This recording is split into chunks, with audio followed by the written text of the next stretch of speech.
नमस्कार, यो हो समाचारमा स्वागत छ। म दिपेश घिमिरे। सुरु गरौँ अहिलेसम्मका प्रमुख समाचारबाट।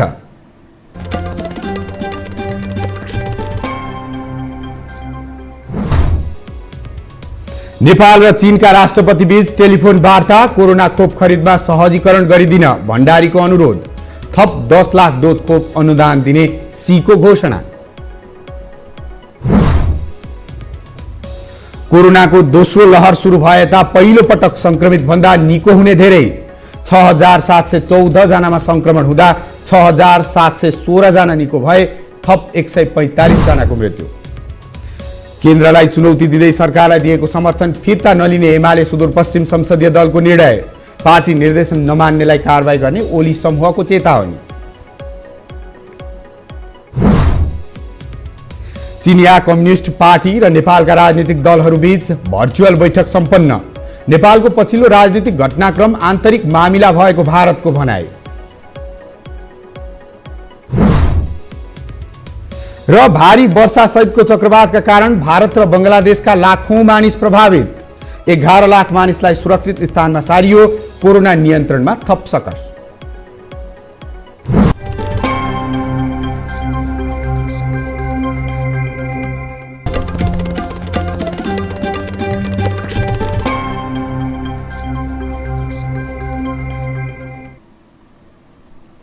अब समाचार विस्तारमा। राष्ट्रपति विद्यादेवी भण्डारीले चिनिया राष्ट्रपति सी जिङपिङसँग कोरोना भाइरस विरुद्धको खोप खरिदमा सहजीकरण गरिदिन अनुरोध गर्नुभएको छ। आज दुई राष्ट्रपति बीच करिब 40 मिनट कुराकानी भएको राष्ट्रपति कार्यालयले जनाएको छ। कुराकानीमा राष्ट्रपति भण्डारीले चीनबाट खोप खरिद गर्न चाहेको र यस प्रक्रियामा सहजीकरण गरिदिन आग्रह गर्नुभएको थियो। जवाफमा चिनिया राष्ट्रपति सीले नेपाल चीनको अभिन्न मित्र रही आएको भन्दै थप 10 लाख डोज खोप अनुदान दिने घोषणा गर्नुभएको राष्ट्रपतिका सञ्चार विज्ञ टीका ढकालले जानकारी दिनुभयो।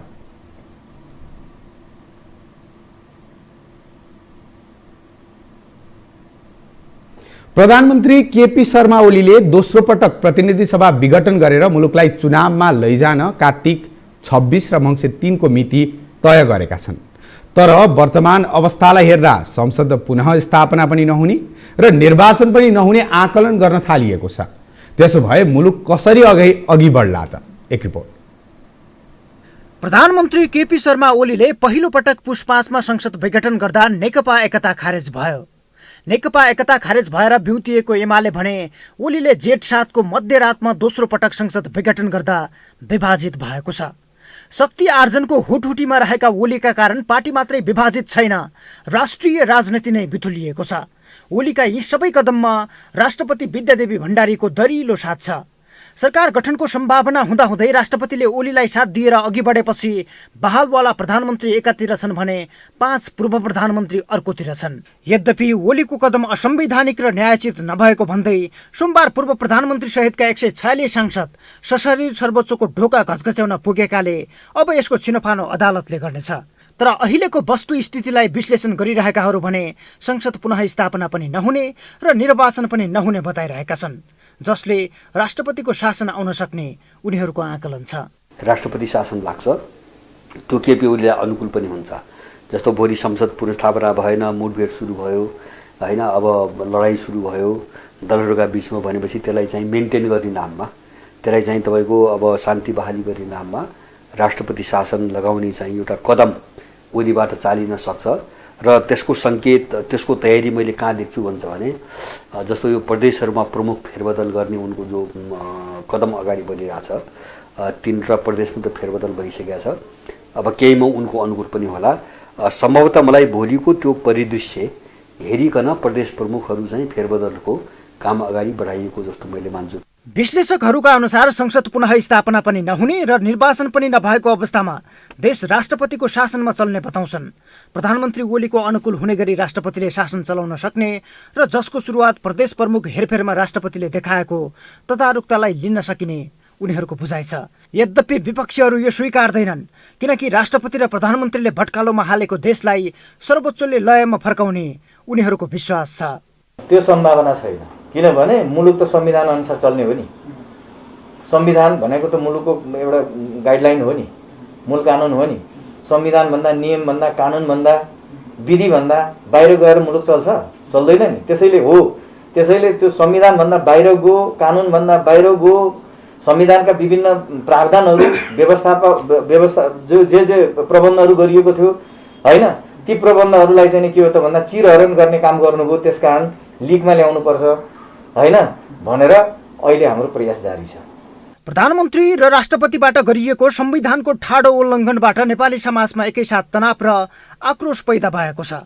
दुवै मिलेर संविधानलाई चिथोर्ने र लोकतान्त्रिक मूल्य मान्यतालाई भत्काउने काम गरेको स्पष्टै देखिन्छ। तथापि सत्तारूढ दलका नेताहरू अबको विकल्प चुनाव नै भएकाले यसमा शङ्का गर्नुपर्ने आधार नभएको बताउँछन्। मुद्दा चल्यो भन्दैमा आकाश खस्यो भन्नु पर्दैन। सम्मानित सर्वोच्च अदालतले यो संविधानको व्याख्या गर्ने अधिकार सर्वोच्च अदालतसँग छ। उसले यो निर्दलीय संविधान हो भनेर व्याख्या गर्छ भनेर त्यस्तो खालको मनगणन्ती कुरा हामीले विश्वास गर्नु हुँदैन। र अब के भने मुलुक अब चुनावतिर जान्छ। चुनावको विकल्प छैन, निर्वाचनको विकल्प छैन। कदाचित तोकिएको मितिमा निर्वाचन नभए राष्ट्रपतिले शासन आफ्नो हातमा लिन सक्ने पर्याप्त आधार देखिँदैन। राष्ट्रपतिले शासन चलाउन सेनाको सहयोग चाहिन्छ। सेना सम्पूर्ण रूपमा उनका लागि बन्दुक बोकेर विरोधीहरूमाथि गोली प्रहार गर्न तयार भएर सडकमा आउनुपर्छ। तर अहिले नेपाली सेनाबाट यस्तो अपेक्षा गरिएको छैन। तथापि नेपालको राजनीति नहो, नेताहरू विदेशी र अमुक शक्ति केन्द्रको तालमा नाच्ने भएकाले राष्ट्रपति शासन असम्भव प्राय देखिँदैन। यो हो टेलिभिजनका लागि क्यामेरामा सुरज श्रेष्ठका साथमा सन्तोष भिके थापा, काठमाडौँ। कोरोना संक्रमणबाट थप 145 जनाको मृत्यु भएको छ। यससँगै नेपालमा मृतकको संख्या 6845 पुगेको छ। त्यसैगरी पछिल्लो 24 घण्टामा थप 6714 जनामा संक्रमण पुष्टि भएको छ। यही अवधिमा थप 6716 जना निको भएका छन्। त्यसभरि जम्मा सक्रिय संक्रमितहरूको संख्या 1,17,077 जना छ, जसमध्ये संस्थागत आइसोलेसनमा 8,457 जना र होम आइसोलेसनमा 1,08,620 जना हुनुहुन्छ।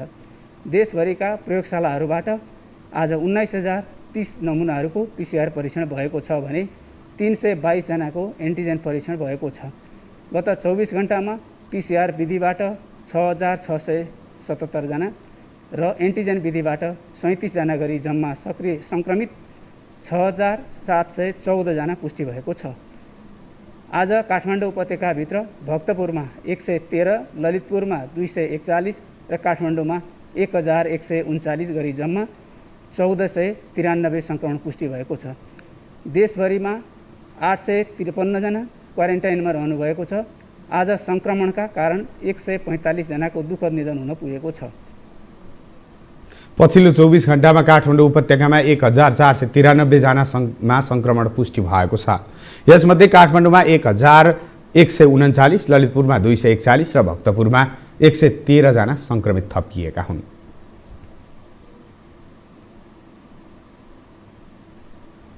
नेकपा एमालेको सुदूरपश्चिम प्रदेश संसदीय दलको बैठकले तत्काल सरकारको समर्थन फिर्ता नलिने निर्णय गरेको छ। आज बसेको संसदीय दलको बैठकले माओवादी केन्द्र नेतृत्वको सरकारलाई दिएको समर्थन कायमै राख्ने निर्णय गरेको हो। कोरोना महामारीको अवस्थालाई हेरेर तत्काल समर्थन फिर्ता नलिने र यसबारे सबै दलहरूसँग छलफल गर्ने निर्णय पनि बैठकले गरेको छ। एमाले स्थायी कमिटीको समर्थन फिर्ता लिने निर्णय गरे पनि प्रदेशले त्यसलाई चुनौती दिँदै समर्थन फिर्ता नलिने निर्णय गरेपछि माओवादी नेतृत्वको सुदूरपश्चिम सरकारको सङ्कट तत्काललाई टरेको छ।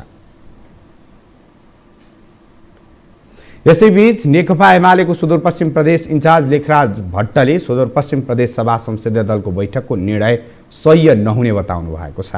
पार्टीको निर्देशन विपरीत सुदूरपश्चिम प्रदेशमा निर्णय भएको भन्दै उहाँले अब के गर्ने भनेर पनि विधानमै खोजिने बताउनु भयो।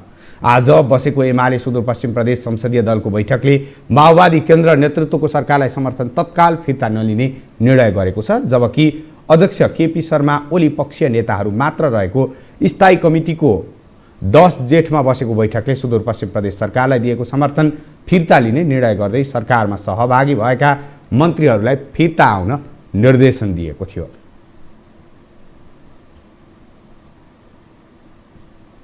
व्यक्तिगत टकराव र अहंकारकै कारण सत्तारूढ पार्टी नेकपा एमाले विभाजनको अन्तिम बिन्दुमा छ। प्रधानमन्त्री समेत रहेका पार्टी अध्यक्ष केपी शर्मा ओली र माधव कुमार नेपाल पक्षका शीर्ष नेताहरूको तुलना गर्ने हो भने खास एमाले पार्टी निर्माता, त्यागी र निष्ठाको राजनीति गर्नेहरू माधव पक्षमा पल्ला भारी देखिएको छ। एक रिपोर्ट। एमालेका दुई वरिष्ठ नेता झलनाथ खनाल र माधव कुमार नेपालले माले स्थापना गर्दा केपी शर्मा ओली जेलमा थिए। 2044 सालमा जेलबाट छुटेपछि केन्द्रीय सदस्य बनेका उनै ओलीले आज खनाल नेपाललाई पार्टीबाट निष्कासन गरेर एमाले कब्जामा लिएका छन्। यो सँगै झापा विद्रोहलाई प्रेरणा मानेर एउटै पृष्ठभूमिबाट माथि उठेका ओली, खनाल र नेपालको बाँकी राजनैतिक जीवन अब अलग हुने निश्चित भएको छ। गत वर्षको फागुन तेस्रो साताबाट सुरु भएको निषेध र प्रतिशोधको बेस वृक्ष बढ्दै गएपछि एमालेको खनाल नेपाल समूहले पार्टीबाट अलग्गिनुमै आफ्नो भलाइ ठान्दै आएको थियो। तर त्यो सिलसिला जेठ 10 गतेसम्म आइपुग्दा ओलीले आफ्नै स्थापनाकालीन सहयात्रीलाई पार्टीको साधारण सदस्य समेत नरहने गरी निकाल्ने हदमा पुगेपछि एमालेको एकताबद्ध कहानी विलयको अवस्थामा झरेको छ।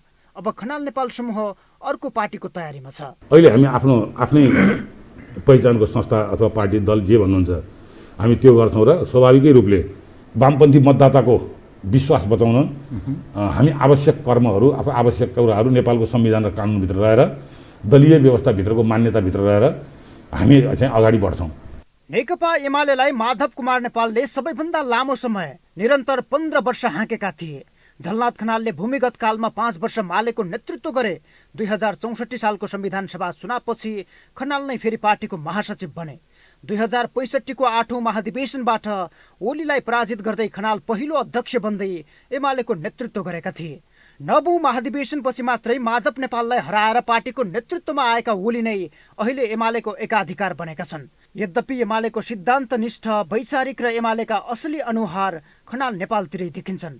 ओलीतिर भने महत्त्वकांक्षी, दादागिरी र अहङ्कारीको झुण्ड रहेको कुनै बेला ओली माधवहरूकै सहयात्री रहेका पुराना कम्युनिस्ट नेताहरू बताउँछन्। अनि वैचारिक अलिक साङ्गठनिकमा चाहिँ महत्त्व दिने, त्यसबारेमा अलिक चिन्तन गर्ने नेता कार्यकर्ताहरू त माधव समूहतिरै छन्। त्यता ओलीतिर चाहिँ अब सिर्फ अलिक दादागिरी गर्ने अनि अलिक धेरै महत्त्वकांक्षा राख्ने अनि सत्ता स्वार्थलाई धेरै दुरुपयोग गर्ने खालका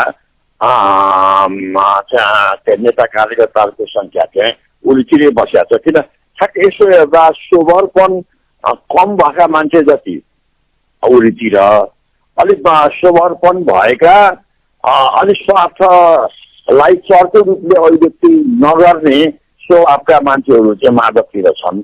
एमालेकै जगमा उभिएर तिनैजनाले देशको प्रधानमन्त्री बन्ने हैसियत पाए। तर राजनैतिक जीवनको उत्तरार्धमा आइपुग्दा यी 3 नेता बीच मन नमिल्ने अवस्था आयो र बहिर्गमनको यात्रा आरम्भ भएको छ। खनाल नेपाल समूहले विद्यार्थी नेताको नेतृत्वमा नेकपा एकीकृत नामको पार्टी दर्ता गरेको छ।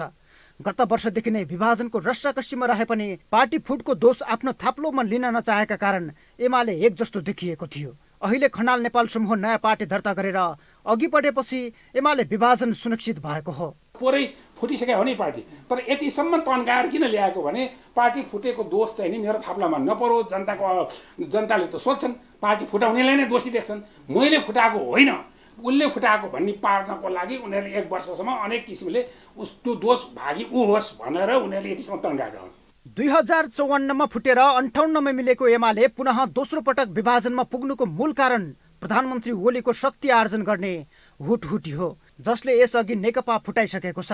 त्यसमध्ये खनाल नेपाल समूहले 66 जिल्लामा गठन गरेको समानान्तर कमिटी पनि अर्को कारण हो। जुनसुकै राजनैतिक दलको निर्माण, गति र भविष्य उसले अङ्गीकार गरेको सिद्धान्त र निष्ठामा अडिएको हुन्छ। निष्ठाको राजनीतिक गौण हुँदै गएको परिप्रेक्ष्यमा एमाले भित्र पनि हैकमवादी सोच र निरङ्कुशता हाबी हुँदै गएको छ। पार्टीका वैचारिक शक्ति पाखा लगाएर कम्युनिस्ट पार्टीको गतिशीलता दिवा सपना मात्रै हुँदै जाने कतिपयको बुझाइ छ। यो हो टेलिभिजनका लागि क्यामेरामा सुरज श्रेष्ठका साथमा सन्तोष बिके थापा, काठमाडौँ। प्रमुख प्रतिपक्षी दल कांग्रेसले कोरोनाको आडमा सरकारले राजनीति गरेको आरोप लगाएको छ। पार्टी सभापति शेरबहादुर देउवाको निवास बुढाली लकण्ठमा आज बसेको पदाधिकारी बैठकले अक्सिजन, अस्पताल बेडको सुनिश्चितता, पीसीआर परीक्षण गर्नुभन्दा संक्रमणको त्रास देखाएर सत्ता लम्ब्याउन खोजेको भन्दै भत्सना गरेको हो। सरकारले जनतामा आतंक फैलाएर सत्ता टिकाउन खोजेको बैठकपछि सहमहामन्त्री प्रकाश शरण महतले बताउनुभयो। सरकारको आशय अहिले पनि जुन अक्सिजनको सुनिश्चितता गर्ने, अस्पताल बेडको सुनिश्चितता गर्ने, दुर्गम गाउँ-गाउँमा PCR परीक्षण पुर्याउने, त्यहाँ जो चाहिँ सङ्क्रमित छन् उनीहरूको चाहिँ उपचार सुनिश्चित गर्ने भन्दा पनि यो सङ्क्रमणको आडमा जनतालाई आतंक फैलाउने र राजनीतिक स्वार्थ सिद्धि गर्ने कोसिस जुन सरकारबाट भइरहेको छ यसको हामीले चाहिँ भर्त्सना गरेका छौँ। बैठकमा प्रतिनिधि सभा विघटन, पछिल्लो राजनीतिक घटनाक्रम, कोरोना महामारी लगायत विषयमा छलफल भएको थियो। साथै सरकारले असंवैधानिक कदम विरुद्ध कानुनी र राजनीतिक लडाईँलाई निरन्तरता दिने निर्णय पनि बैठकले गरेको छ।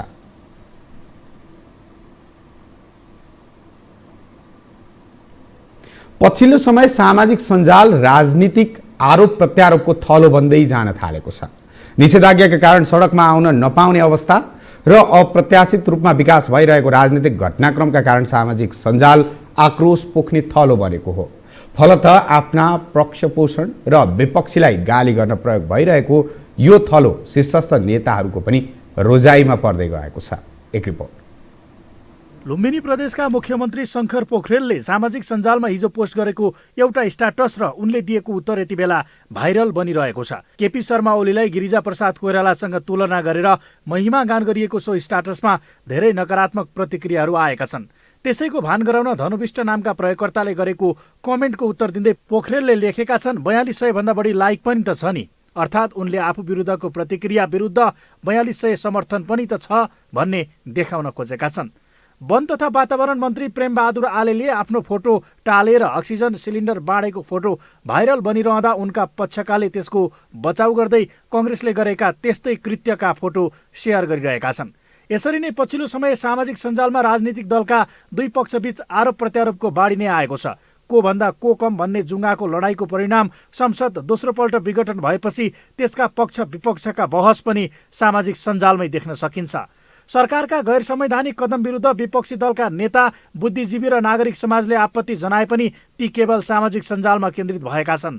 सरकारको संविधान विघटन गराउने निर्णय असंवैधानिक भएको बताउँदै ट्विटरमा जसपा नेपालका संघीय परिषद अध्यक्ष डाक्टर बाबुराम भट्टराईले प्रतिरोधका लागि एकताबद्ध हुन आह्वान गरेका छन्। तर एमाले नेता तथा पूर्व सञ्चार मन्त्री गोकुल बास्कोटाले भने जनताले चुनेको सरकारलाई पटक पटक अप्राकृतिक समीकरणदेखि समीकरणसम्मको गोलचक्रमा रिङ्ग्याउने षड्यन्त्र समाप्त भएको भन्दै बचाउ गरेका छन्। नागरिकता सम्बन्धी अध्यादेश पनि यति बेला सामाजिक सञ्जालमा बहसको विषय बनेको छ। विपक्षीले राजनीतिक स्वार्थका लागि ओलीले नागरिकता बेचेको आरोप लगाउँदा ओली पक्ष भने बचाउमा उत्रिएको छ। महामारी नियन्त्रणमा सरकारले प्रभावकारी कदम चाल्न नसकेका विषयले पनि सामाजिक सञ्जाल तताउँदै आएको छ। जनताका स्वास्थ्यभन्दा सत्ताका लागि मरिहत्ते गर्ने नेताका कारण आम नागरिकमा निराशा बढ्दो छ।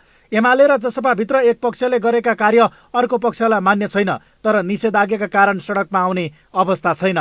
फलत सामाजिक सञ्जाल यी सबै प्रकारका असन्तुष्टि र आक्रोश पोख्ने थलो बनेको छ।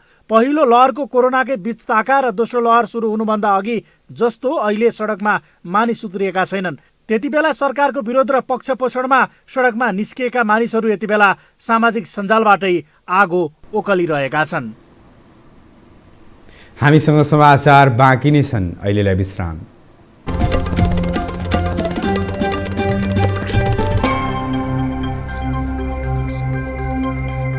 विश्रामपछि स्वागत छ। अब बाँकी समाचार। कोरोना महामारी विरुद्ध संयुक्त लडाईँ थाल्नुपर्ने भन्दै चिनिया कम्युनिस्ट पार्टी र नेपालका विभिन्न राजनीतिक दलका नेताहरूबीच आज भर्चुअल बैठक सम्पन्न भएको छ। बैठकमा नेपालका राजनीतिक दलहरूले कोरोना महामारीसँग लड्न चीनबाट भएको सहयोगको प्रशंसा गर्दै खोपमा थप सहयोगको अपेक्षा राखेको बताएका थिए। साथै नेताहरूले एक चीन नीतिमा नेपाल प्रतिबद्ध रहेको प्रतिबद्धता पनि जनाउन भ्याए। एक रिपोर्ट। महामारी विरुद्ध लड्न र जनताको जीवन रक्षा गर्न सँगै काम गर्ने तथा चीन र नेपालका राजनीतिक दलहरूको महामारी विरुद्ध संयुक्त लडाईँ शीर्षकमा चिनिया कम्युनिस्ट पार्टीको अन्तर्राष्ट्रिय सम्बन्ध विभागले आयोजना गरेको बैठकको नेतृत्व विभागका प्रमुख सोङ ताओले गरेका थिए। नेपालको तर्फबाट बैठकमा नेकपा एमालेबाट महासचिव तथा उपप्रधानमन्त्री ईश्वर पोखरेल, कङ्ग्रेसबाट नेता नारायण खड्का, नेकपा माओवादी केन्द्रबाट अध्यक्ष पुष्पकमल दाहाल प्रचण्ड र कृष्णबहादुर महराले सहभागिता जनाएका थिए। त्यसैगरी राष्ट्रिय सभाका अध्यक्ष गणेश तिमल सिन्हा र जसपाबाट अध्यक्ष उपेन्द्र यादव, राप्रपाका अध्यक्ष पशुपति शमशेर राणा र नेपाल मजदुर किसान पार्टीका अध्यक्ष नारायणमान बिजुक्सेले पनि बैठकमा सहभागिता जनाएका थिए। बैठकलाई सम्बोधन गर्दै प्रचण्डले कोरोना महामारी विरुद्धको लडाईँमा चीनले गरेको सहयोगको मुक्त कण्ठले प्रशंसा गरे। उनले महामारीमा मात्र नभई सबै खालका समस्यामा नेपाल र चीन मिलेर लड्नुपर्ने बताए। नेपाल एक चीन नीतिमा प्रष्ट रहेको प्रचण्डको जोड थियो। China's support is highly significant for improving living condition of Nepali people. We greatly value the development and humanitarian support from China. COVID-19 pandemic has been severely impacted globally in the past 1.5 years period. I commend the Communist Party of China under the dynamic leadership of President Xi Jinping for effectively controlling coronavirus pandemic and achieving economic recovery in the year 2020. छलफलमा UML महासचिव तथा उपप्रधानमन्त्री ईश्वर पोखरेलले दुई देशको पहलमा corona विरुद्धको लडाईँ नेपालले पनि छिटै जित्ने विश्वास व्यक्त गरे। नेपाल चीनको सम्बन्ध गाढा रहेको र प्रगाढ नै रहने उनले बताए। त्यसैगरी नेपाली कङ्ग्रेसका नेता नारायण खड्काले नेपाली भूमिमा चीन विरोधी गतिविधि हुन दिन नहुनेमा कङ्ग्रेसको प्रष्ट धारणा रहेको बताए। साथै उनले चीनबाट थप कोरोना खोप सहयोगको अपेक्षा गरिएको बताए। To the China Foundation for Peace and Development for donating health equipment and materials, 20 hydrogen oxygen generators with nebulizers and 100,000 N95 masks to our Nepali Congress Party. We also take this opportunity to thank the government and the people of the People's Republic of China for this humanitarian aid. Our party has been very firmly committed to One China policy, and it is also committed to the concept that Nepal should never allow its territory to be used against China. बैठकलाई सम्बोधन गर्दै राष्ट्रिय सभाका अध्यक्ष गणेश तिमल सिन्हाले दुई देशबीच राजनैतिक, सामाजिक र आर्थिक सम्बन्ध गाढा रहेको भन्दै महामारी विरुद्धको लडाईँमा पनि सहकार्य गर्नुपर्नेमा जोड दिए। कोरोना विरुद्धको लडाईँमा चीनको अनुभवलाई नेपालले अनुसरण गर्नुपर्ने उनको धारणा थियो। Affected our personal, social, political and economic relationships. There is not a part of the world attached by the COVID-19 pandemic. For the protection of human lives at a time of crisis, mutual cooperation and experience. चिनिया communist पार्टीले नेपालका राजनीतिक दलहरूसँग यसरी बैठक गरेको यो पहिलो पटक हो। यसअघि पनि विदेश विभागले भर्चुअल र नेपालमा आएर कार्यक्रम गर्दा एमाले र माओवादी केन्द्र मिलेर बनेको नेकपा पार्टीसँग मात्रै गर्दै आएको थियो। नेकपा फुटेपछि सीसीपीले यसपटक नेपालको संसदमा प्रतिनिधित्व गर्ने सम्पूर्ण राजनीतिक दलहरूसँग छलफल गरेको हो। भारतले नेपालमा प्रतिनिधि सभा विघटन भएर मध्यावधि निर्वाचन घोषणा गरिएको घटनालाई नेपालको आन्तरिक मामिला भएको टिप्पणी गरेको छ। विदेश मन्त्रालयले आज औपचारिक रूपमा यस्तो टिप्पणी गरेको हो। विदेश मन्त्रालयका प्रवक्ता अरिदम बान्सीले नेपालमा विकसित राजनीतिक घटनाक्रमबारे सञ्चार माध्यममा उठेका प्रश्नहरू आफ्नो धारणा भन्दै सार्वजनिक गर्दै यसलाई नेपालको आन्तरिक मामिला ठानेको र नेपालले यसलाई आफ्नै संरचना र लोकतान्त्रिक प्रक्रियाद्वारा सम्बोधन गर्ने विश्वास व्यक्त गरेका छन्। विदेश मन्त्रालयले नेपालमा विकसित घटनाक्रमलाई नोट गरेको भन्दै छिमेकी र मित्र शक्तिको हिसाबले नेपाललाई गर्दै आएको सहयोग निरन्तर रहने समेत उल्लेख गरिएको छ। काठमाडौँमा पुनः बर्ड फ्लू संक्रमण फैलिएको पुष्टि भएको छ। काठमाडौँको कीर्तिपुर स्थित 2 ठाउँ र चन्द्रागिरीमा पालिएको टर्कीमा बर्ड फ्लू संक्रमण पुष्टि भएको पशु सेवा विभागले जनाएको छ। कीर्तिपुरको 2वटा पोइन्ट र चन्द्रागिरीको 1 ठाउँमा बर्ड फ्लू संक्रमण पुष्टि भएपछि त्यस क्षेत्रका पंक्षी नष्ट गर्न टोली खटाइएको विभागका प्रवक्ता डाक्टर चन्द्र ढकालले बताउनुभयो।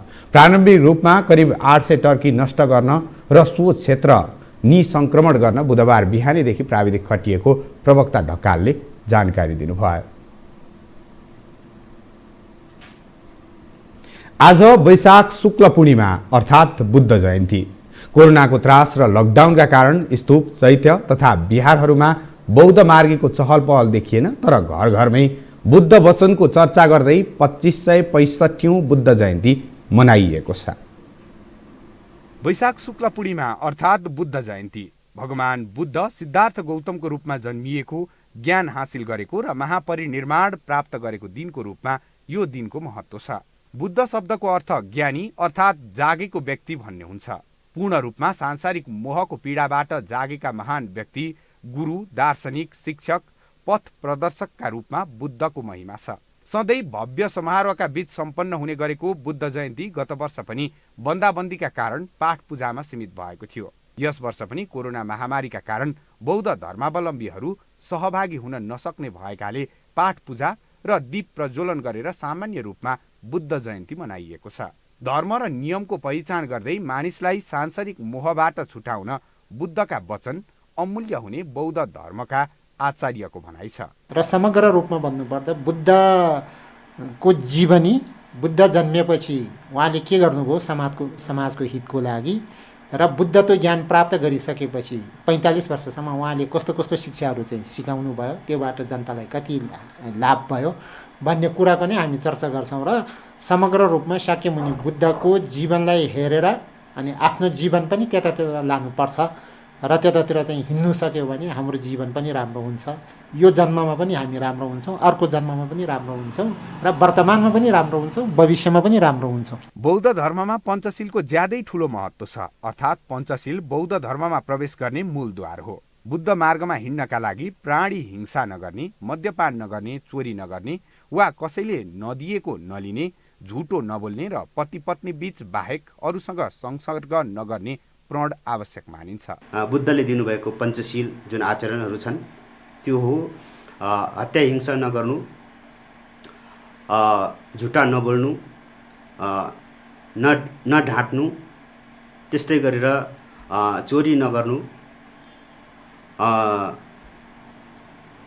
व्यभिचार नगर्नु र मद्यपान सेवन नगर्नु अर्थात् नशालु पदार्थ सेवन नगर्नु भन्ने यी 5 प्रकारको पञ्चशील दिनुभएको छ हामीलाई। शान्तिका अग्रदूत मानिएका बुद्ध वचन अनुसरण गर्नेहरू विश्वभर नै फैलिएका छन्। तर नेपालमा भने हिमाली भेगमा बढी बौद्ध मार्गी पाइन्छन्। तिब्बतको आसपास लगायत नेपालको हिमाली क्षेत्रमा बसोबास गर्नेहरूले भगवान बुद्धलाई अत्यन्तै श्रद्धा गर्छन्। विश्व नै कोरोनाको त्रास र लकडाउनका कारण यो वर्ष चैत्य, स्तूप आदि बौद्ध स्थलमा चहल पहल देखिएन। 2565औं बुद्ध जयन्ती सबैले घर घरबाट नै मनाएका छन्। छमेन बाल्ने र त्यस्तै गरिकन ढोग गर्ने, 3 पटक ढोगेर चाहिँ अब त्यसरी चाहिँ मनाएको र बुद्धको अगाडि रहेर चाहिँ तपाईँलाई कुनै मन्त्र आउँछ भने तपाईँले जप गर्नुहोस् र मैले पनि जप गरेँ। त्यस्तै हो, त्यसरी चाहिँ हामीले मनाउन सकिन्छ। अब यसरी मनाउँदाखेरि तपाईँको चाहिँ यसबाट अब धेरै पुण्यहरू सञ्चय हुन्छ भन्ने हाम्रो विश्वास हो। नेपालमा वर्षको एक दिन वैशाख पूर्णिमाका दिन बुद्धको महिमा गाउने र उनका वचनको स्मरण गर्ने र अरू बेला व्यवस्था गर्ने प्रवृत्ति मौलाएको छ। उनका वचनहरूको पालना गरेर विश्वलाई शान्तिको सन्देश दिन सके मात्र बुद्ध जन्मभूमि भनेर गर्व गर्नुको सार्थकता पाइनेछ। उनका वचनहरूको पालना गरेर विश्वलाई शान्तिको सन्देश दिन सके मात्र बुद्ध जन्मभूमि भनेर गर्व गर्नुको सार्थकता पाउनेछ। 2565औं बुद्ध जयन्ती अर्थात् बुद्ध जन्मेको दिन। अन्य समय यस दिनलाई निकै भव्यका साथ धुमधाम बुद्ध जयन्ती मनाउने गर्थ्यो। तर यस वर्ष कोरोना महामारीका कारण कुनै कार्यक्रम रहेको छैन। कार्यक्रम नरहे तापनि एकअर्कामा शुभकामना आदान-प्रदान गर्दै बुद्धको वचनलाई अनुसरण गर्दै 2565औं बुद्ध जयन्ती मनाएको छ। क्यामेरामा श्री शेषका साथ पासङ शेर्पा, काठमाडौँ। अब पालो आर्थिक समाचारको।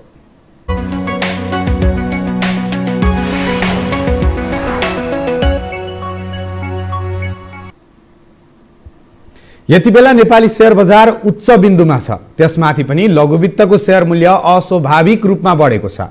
त्यसैलाई मध्यनजर गर्दै मंगलबार राष्ट्र बैंकले एक परिपत्र जारी गर्दै बैंकहरूलाई कारोबार गर्न सीमा तोकिदियो, जसले लगानीकर्तामा त्रास उत्पन्न भएको छ। नेपाल राष्ट्र बैंकले बैंक तथा वित्तीय संस्थालाई शेयर बजारमा कारोबार गर्न कडाई गरेसँगै लगानीकर्तामा प्रत्यक्ष प्रभाव पर्ने भन्दै चर्चा सुरु भएको छ। गत मंगलबार केन्द्रीय बैंकले एक परिपत्र जारी गर्दै बैंक तथा वित्तीय संस्थाहरूलाई धितोपत्र कारोबारमा लगानी गर्न कडाई गरेको थियो। यसभन्दा पहिलेको व्यवस्थामा क, ख र ग वर्गका बैंक तथा वित्तीय संस्थाहरूले कोर क्यापिटलको 30% सम्म शेयर खरिद बिक्री गर्न पाउने व्यवस्था रहेको थियो। नयाँ निर्देशिकामा भने बैंकहरूले खरिद गरेको शेयर 1 वर्षपछि पनि 1% मात्रै बेच्न पाउने व्यवस्था गरिएको छ। राष्ट्र बैंकले अब बैंक तथा वित्तीय संस्थाहरूले दोस्रो बजारमा सूचीकृत कम्पनीको शेयर खरिद गरेर कम्तीमा पनि 1 वर्षभन्दा पहिला बिक्री गर्न पाउने छैनन्। बैंक तथा वित्तीय संस्थाहरूले लगानी गरेको मध्येबाट एक आर्थिक वर्षमा प्राथमिक पुँजीको 1% रकमसम्मको लगानी मात्र बिक्री गर्न पाउनेछन्। विपन्न वर्ग कर्जामा गणना गर्ने प्रयोजनका लागि बाहेक घ वर्गका लघुवित्त वित्तीय संस्थाहरूको शेयरमा लगानी गर्न पाइने छैन। यसले लघुवित्तको शेयरमा प्रत्यक्ष प्रभाव पर्ने देखिन्छ। नेपाल राष्ट्र बैंकले जारी गरेको निर्देशनमा नेपाल पुँजी बजार लगानीकर्ता संघले विज्ञप्ति नै निकालेर विरोध गरेको छ। लघुवित्तमा बैंकहरूलाई लगानीमा कडाई गर्नु राम्रो भए पनि निर्देशन कडा रूपमा ढिलो आउनुमा संघले आपत्ति जनाएको छ। तर केही लगानीकर्ताले भने केन्द्रीय बैंकको परिपत्रले नेपालको शेयर बजारमा दीर्घकालीन विकास हुने दावी गरेका छन्। शेयर विश्लेषक हरि ढकाल सामाजिक सञ्जाल फेसबुकमा केन्द्रीय बैंकको परिपत्र नकारात्मक नभए पनि धमिलो पानीमा माछा मार्न खोज्ने प्रशस्त भएको टिप्पणी गर्छन्। उनी लेख्छन्, सकारात्मक कुरा आउनेछ। पोस्ट लेख्ने बेलासम्म मेरो मेहनत सकारात्मक बन्दैछ। धमिलो पानीमा माछा मार्न खोज्नेहरूले बिहिबारको बजारमा सङ्लो पानी देख्नेछन्। त्यस्तै शेयर लगानीकर्ता चिरञ्जीवी पौडेललाई भने चलखेल भएको महसुस भएको छ। उनी सामाजिक सञ्जाल फेसबुकबाट प्रश्न गर्छन्, अहिले क, ख र गलाई घमा लगानी गर्न बन्देज गरी बजार भाउ घटाउने, 3-4 दिनमा बजेट भाषणमा घ वर्गको पुँजी वृद्धिको नीति ल्याउने खेल त होइन। त्यस्तै शेयर बजारका लेजेन्ड लगानीकर्ता अम्बिका प्रसाद पौडेल पनि यो नीति अल्पकालका लागि सर्वसाधारण लगानीकर्ताका लागि अप्रिय रहे पनि भविष्यका लागि अवश्य फलदायी रहने विश्वास गर्छन्। उनी सामाजिक सञ्जालमा लेख्छन्, लामो समयदेखि बैंक तथा वित्तीय संस्थाहरूले गर्दै आएको यो काम सम्बन्धित सरकारवालासँग छलफल गरी गरेको भए र अहिले गरिरहेको लगानीलाई कम्तीमा उनीहरूकै विवेकमा बिक्री गर्ने मौका दिएको भए अझै राम्रो हुने थियो। त्यस्तै राष्ट्र बैंकले बैंक तथा वित्तीय संस्थाहरूलाई लघुवित्त कम्पनीहरूको शेयर किन्न रोक लगाइदिनाले लगानीकर्ता दोधारमा परेका छन्। अब बैंकहरूले विपन्न वर्ग कर्जामा गणना गर्न प्रयोजनका लागि बाहेक घ वर्गको लघुवित्त वित्तीय संस्थाको शेयरमा लगानी गर्न पाउने छैनन्। यो व्यवस्थाले लघुवित्त कम्पनीहरूको शेयर मूल्य घटाउन भूमिका खेल्ने सम्भावना छ। तर कम मूल्य भएका लघुवित्तमा भने समस्या देखिने छैन। यो हो समाचारका लागि दिपेश घिमिरे, काठमाडौँ। हामीसँग अन्तर्राष्ट्रिय र खेल समाचार बाँकी नै छन्। अहिलेलाई विश्राम।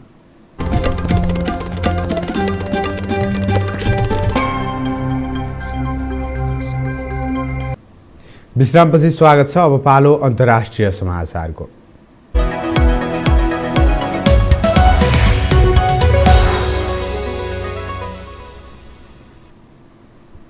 पूर्वी भारत र छिमेकी बङ्गलादेशमा भारी वर्षासहितको चक्रवातका कारण लाखौं मानिस प्रभावित भएका छन्। उक्त आँधीका कारण बुधबार बिहानसम्म 11 लाख भन्दा बढी मानिसलाई सुरक्षित स्थानमा सारिएको अधिकारीहरूले बताएका छन्। प्रारम्भिक विवरणमा आँधीका कारण भारतमा 2 जनाको मृत्यु भएको छ भने घरहरूमा व्यापक क्षति पुगेको छ। भारतका पूर्वी राज्यहरू पश्चिम बङ्गाल र उडिसामा सुरुवाती प्रभाव परेको यो आँधी उत्तरतर्फ बढ्दै गएको छ। भारतीय मौसम विज्ञान विभागका अनुसार वर्षासहितको यस आँधीको सरदर गति 130 देखि 140 किलोमिटर प्रति घण्टा रहेको छ। बङ्गलादेशमा तटवर्ती 200 गाउँका हजारौं बासिन्दा आँधीको चपेटामा परेका छन्। समुद्रबाट आएका अग्ला छालहरूले स्थानीयवासीका घर र पसल खेतीपाती पुरै जलमग्न बनाएको छ। कोरोना भाइरस महामारी फैलिरहेकै अवस्थामा आएको यस सामुद्रिक आँधीले कोभिड-19 को नियन्त्रणमा अर्को चुनौती थपेको छ।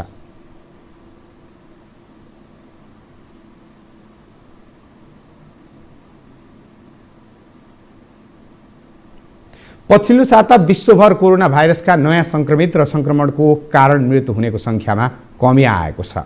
विश्व स्वास्थ्य संगठन WHO का अनुसार यो अवधिमा कोरोनाका 41 लाख नयाँ संक्रमित थपिएका थिए। 84,000 कोरोना संक्रमितको मृत्यु भएको छ। 23 मे अघिको एक सातामा अघिल्लो साताको तुलनामा कोरोनाका नयाँ संक्रमितको संख्यामा 14% र मृत्यु हुनेको संख्यामा 2% कमी देखिएको छ। WHO को साप्ताहिक रिपोर्ट अनुसार 23 मे अघिको एक सातामा युरोपमा कोरोनाको नयाँ संक्रमितको संख्या र मृतक संख्यामा सबैभन्दा धेरै कमी आएको छ। यो अवधिमा युरोपमा कोरोनाका नयाँ संक्रमितको संख्यामा 25% कमी आएको छ भने मृतक संख्या 21% घटेको छ।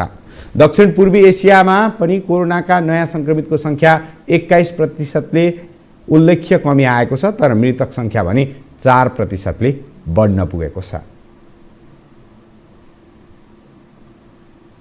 अब पालो खेल समाचारको।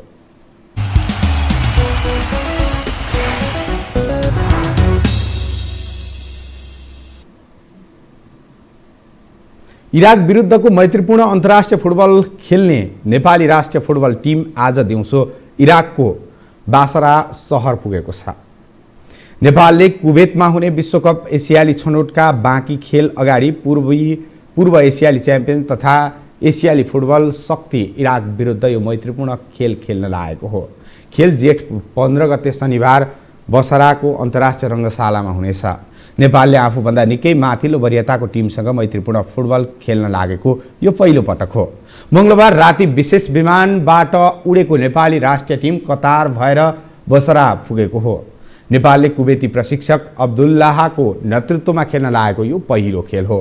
त्यसपछि नेपालले विश्वकप छनौट अन्तर्गत चिनिया, ताइपेई, जोर्डन र अस्ट्रेलिया विरुद्ध खेल्नेछ।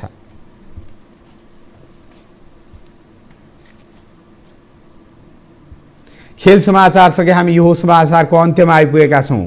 बिदा हुनु अघि प्रमुख समाचार पुनः एकपटक।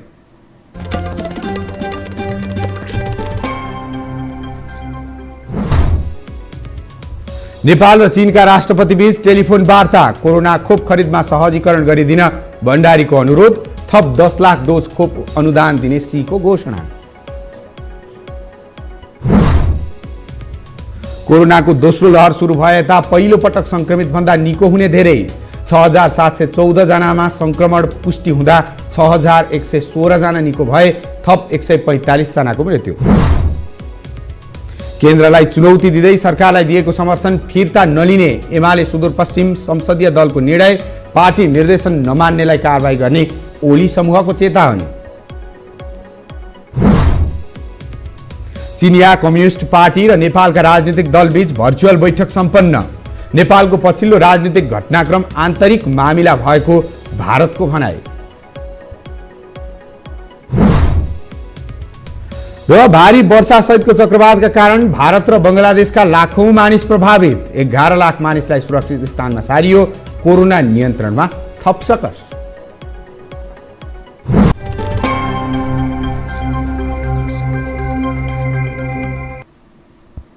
हवस् त यो समाचार सकियो। समाचार बुलेटिनका साथै यो टेलिभिजनका सम्पूर्ण कार्यक्रम यो टेलिभिजन.com, यो खबर.com, युट्युब र फेसबुकमा पनि पढ्न र हेर्न सक्नुहुनेछ। मोबाइलमा यो टिभी एप डाउनलोड गरी हामीलाई प्रत्यक्ष हेर्न सक्नुहुनेछ। तथ्यसहितको निष्पक्ष समाचारका लागि यो टेलिभिजन हेर्दै गर्नुहोला। नमस्कार।